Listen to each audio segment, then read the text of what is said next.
Well, welcome today to this workshop. I'm going to focus today on improving your game's experience by looking at UX design. So, who am I? I'm Camille Soual. I'm a French indie game developer. I have been working in games for 8 years now. I did some mobile, VR, consoles, and PC, a bit of everything. And currently I am working with Die Good Fabrik, whose last game was Mutazione in 2019, working with them on their upcoming game.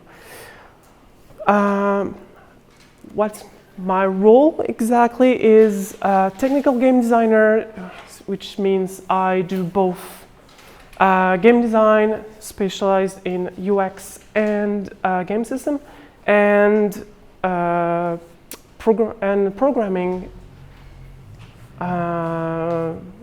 My specialty being making sure games are working fine on consoles. So, I have worked mainly as a sole developer or in small teams, so that's that's important to place because I had not been through Ubisoft or other large companies like that, which have very different processes. So, I'm here to talk to you about UX design. Who has heard of UX before? Okay. So, I'm going to start with the basics. User experience is about centering the design of your game around the player. It's about not only you have your design goals, but it's to make sure that what you want the player to do and what you want them to accomplish, that it's easy and agreeable for them. It's a smooth experience and not an unnecessarily frustrating one. You can make frustrating games like that exist, not really in commercial games, but it needs intention. You shouldn't. You should avoid making. You should avoid every unnecessary occasion where you will going to frustrate players. So I'm going back to the basics. Good design is about accessibility, being understandable, and it's hard to make mistakes. For example, if we look at everyday objects like a stove, for example, you have, because it's dangerous, it should be hard to make a mistake. The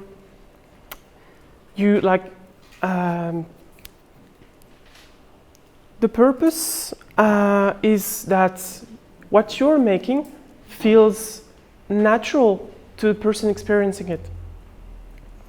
It's like the best design is the one you don't notice. Well, unless you are professional, then you're going to look for the details that make the experience better.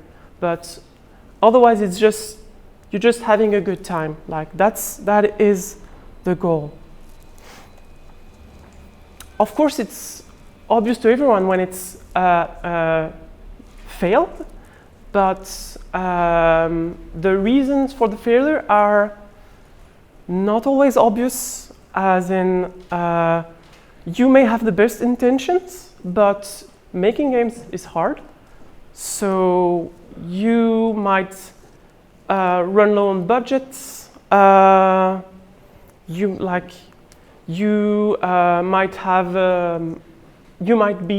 yourself might be invested in making a great experience, but having teammates who are focused on having the thing done and do not want to worry about the details.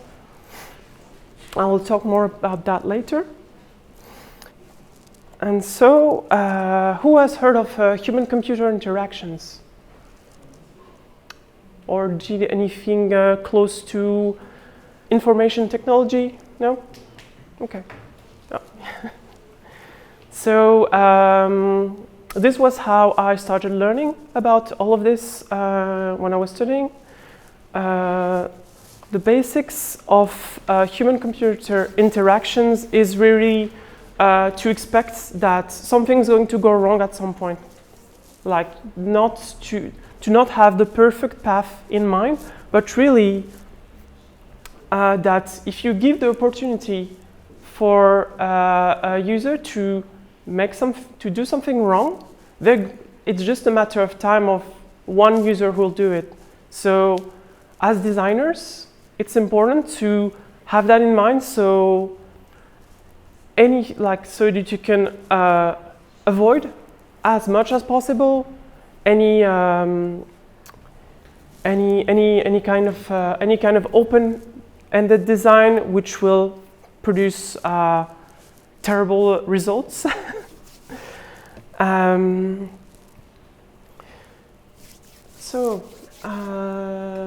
If you can avoid it, it's also about making sure that you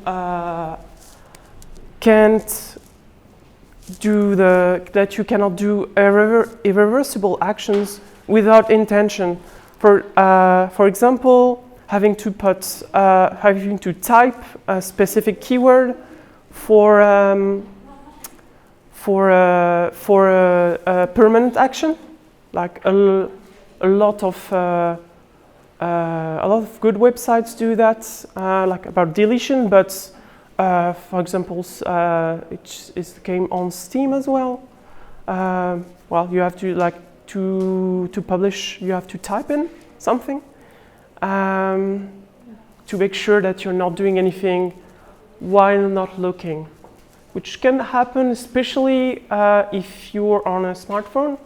You can fumble around and do unwanted actions. So any critical action should be very well have a very clear path that should be an intention from the user.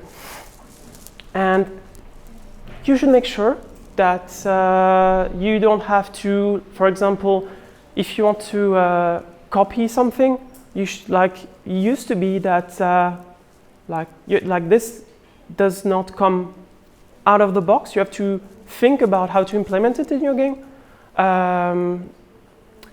Because it used to be that in earlier days of an IT, that you would not have this feature. You would have to, you want to copy something, you would have to start from scratch and do something again. So we take some things for granted, but that's because they're legacy of good designs. I'm going to follow up with more focus on the game design about signs and feedbacks. Have you heard about that before? No? So, to make it simple, signs, like the name suggests, is about signaling to the player that there's something to expect there.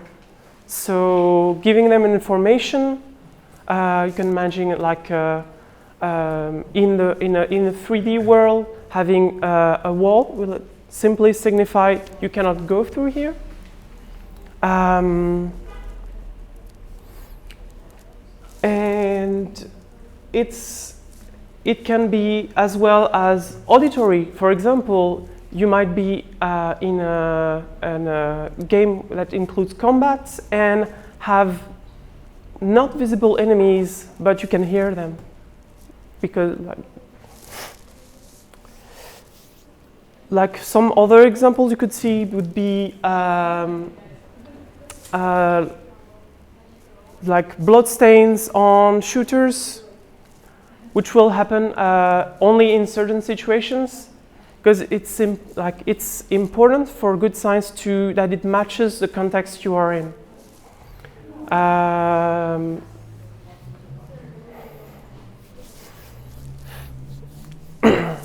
And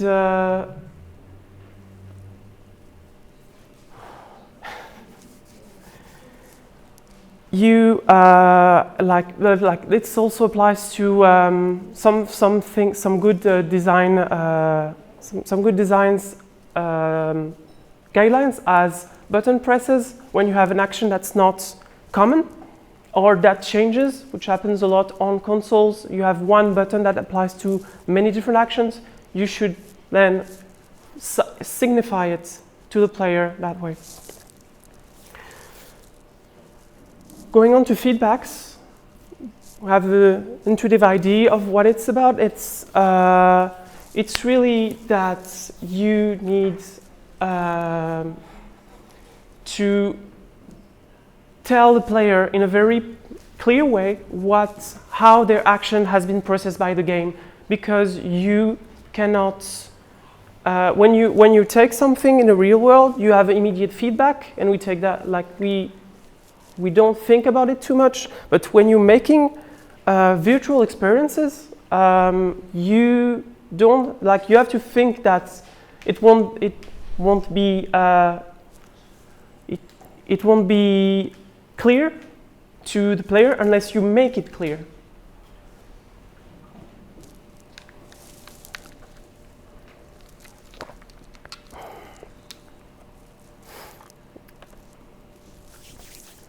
And it's important also to vary, as I said before with the science, to vary in terms of importance. You can you don't give the same importance to in a fighting game taking a hit to losing the game. Makes sense, but it's important to have that in mind, because what becomes complicated is in games have a lot of different information that you need to juggle at the same time. Some games go for a minimalistic approach that you would not have as much this problem, but most games have several layers of information at the same time. So you need to be very conscious about what information you want to present and what's most important at the moment. Taking the example from before, if you're in a shooter game and you are close to dying, that's the most important information. You can think in a similar way, the sound effect that you have in Zelda games when you're in low health, which reminds you all the time that you're in a critical situation. And but it also depends on the pace of your game. For example, in this game, Mirror's Edge, you are encouraged to speedrun, but you can also take your time. But because the designers want you to go fast and have that experience of doing parkour throughout the city, for that experience to be clear and as so you don't have to stop to look around, they highlighted every important interactive element in red, which is and chose to contrast that with very white backgrounds, so that it would immediately come to the front. You could use a different call scheme, but the idea stayed the same. Like you, based on the experience you want to make, you make the put elements more or less forward. Because if we saw the same thing, for example, in Skyrim, it would look very awkward, because it goes for a very different experience. Because if you go for a game is more about immersion, especially that tries to be realistic, you can get away with less obviousness. Although, when you're faced with players telling you over and over that they cannot find something, you'll see that with most AAA games, usually go bigger. Like even if you feel like it should be a bit more subdued, going bigger, like it is valid.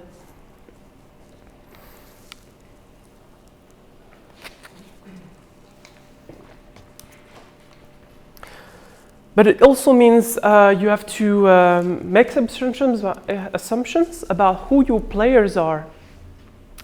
For example, someone who just picked up video games is not going to play the same way at all as someone who's very used to video games in general, or even more, they know the genre you are doing, whether it's shooter, RPG, whatever. They know the genre very well, and all of a sudden you have two very different types of players, and you'll have to find the right balance. Sometimes you have to put a bit on one side, a bit on the other side, and you cannot please everyone. So that's really your creative decision.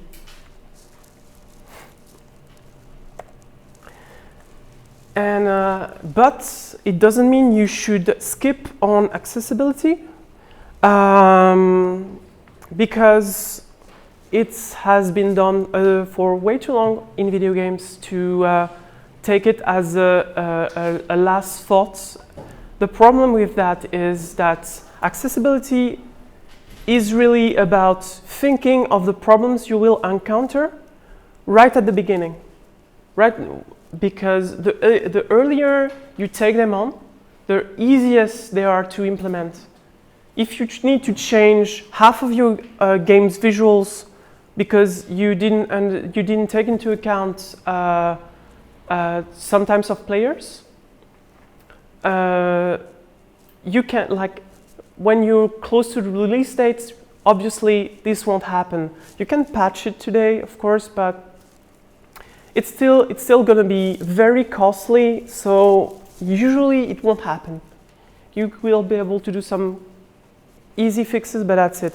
You can see that, for example, a lack of thought about this in a lot of Japanese games who have been less focused on this aspect. You'll see online a lot of complaints about how all of the texts are extremely small and hard to read. Especially console games where you're not necessarily right in front of your screen. So that's something to have in mind when you make creative decisions. Like, it's okay to want to make cool things, but make sure it doesn't mean that you're cutting a ton of people away from your experience. And a good example is also like metal fonts, because they're made to look cool. It's fine for like a game title. You would never use this for text that you actually need to read, obviously.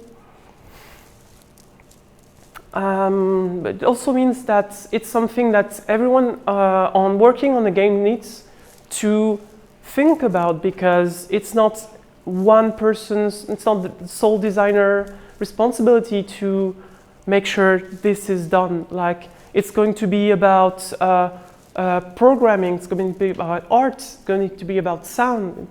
You need to have everyone thinking about that, because once you start skipping that thought process, as I said, like, it will just roll over, and then you'll find yourself with stuff in your game that is too late to change.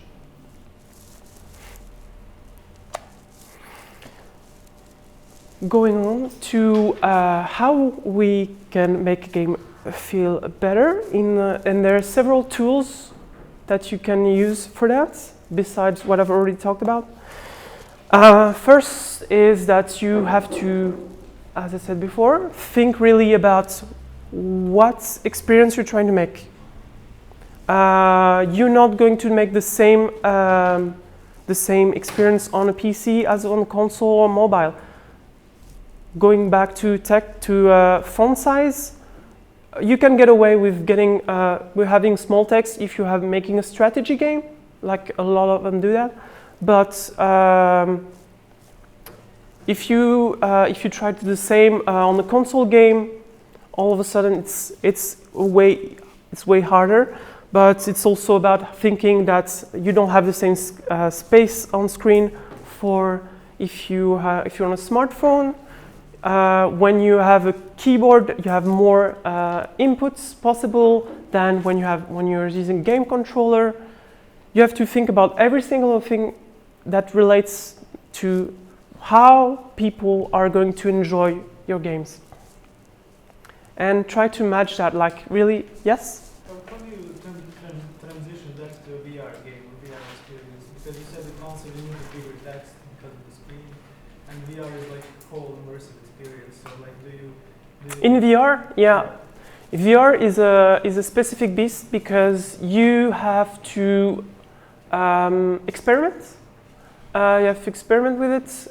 Look at what others did before, and often like very recent experiences because it grows really fast. And it's I think, like, I haven't worked in VR for some time, so take it with a grain of salt. But I think it would be best to avoid too much text. If you could have voiceover, that's way better. Or if you use text, make it contextual. So not what you would see on any games, like just a pop-up with some text, but like write it on the wall or something. You're welcome.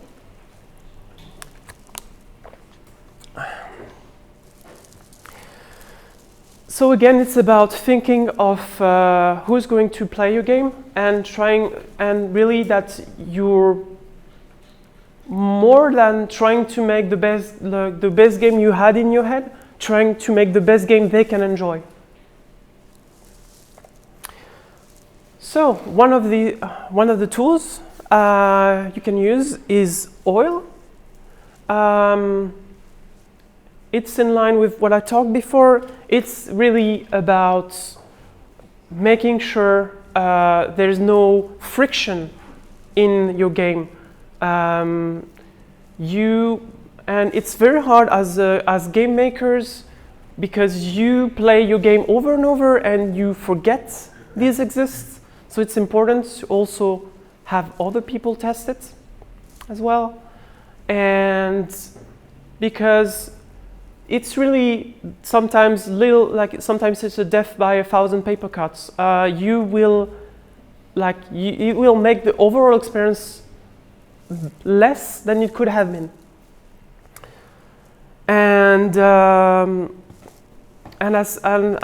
same as I said before, really streamline, automate, focus on what makes your game experience fun, interesting, engaging. And if that's not if something that you had in mind does not really fit in that view, it should be best if you could find a way around it.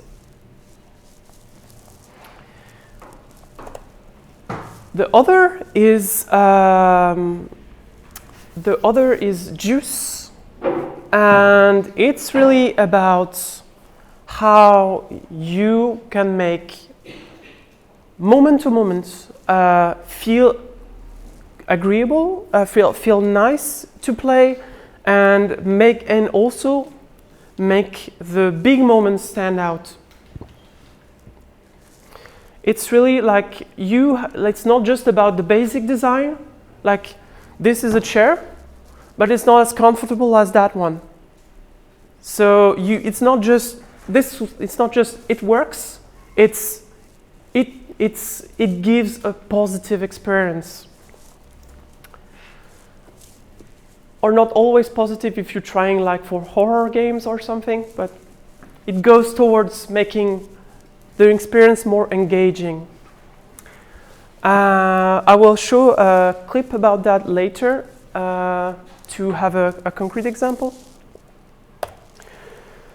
It's really about all of this and trying, because you won't have the right balance at the beginning. You will have to try again and again and again and test and see what works and get opinions for other people. It's really what game making is about. Until you run out of budget. Because there's no such thing as done when you're making games. You could work on the same game, and you maybe have heard of such stories of indie developers. You can work on the same game for 5, 6, 7 years, and there's always good reasons. It's not that good yet. It's just need a bit more, and but the truth is, it's about finding the right balance and saying, this is good enough. This is as a creator, I find that acceptable to do that because it fits the experience I wanted to make. Even if you had to sacrifice, even if you had to make some sacrifices, it's really that kind of thought process. I'm going to show you a bit of this. Doesn't need any sound, just to have a difference in terms of juice between just a simple shooter version and what it can look like when you had a lot of time to improve the juice up.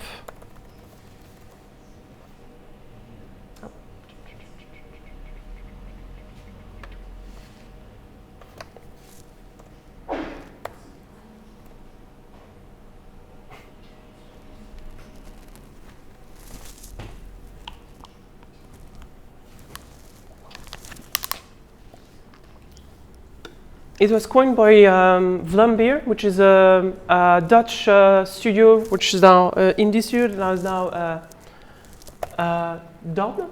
You can still find their games which have that distinct visual, but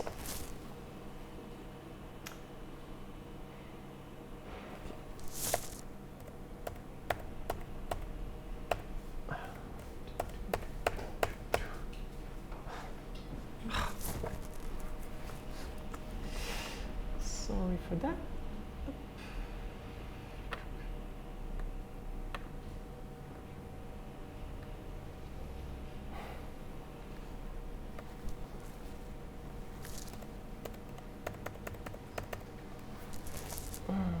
Okay, well, if I can find the right timestamp, that's okay. I'm just going to continue. Too bad. I will give you that link later. I would encourage you, especially if you make 2D games, there's a lot to learn about game making and how to make it, especially action. Like this is very for action games, to make it way more engaging, make your core experience way more interesting. Which is called the art of screen shake. Okay, well, I'm just going to stop there. Too bad. Anyway, that's it for the theory.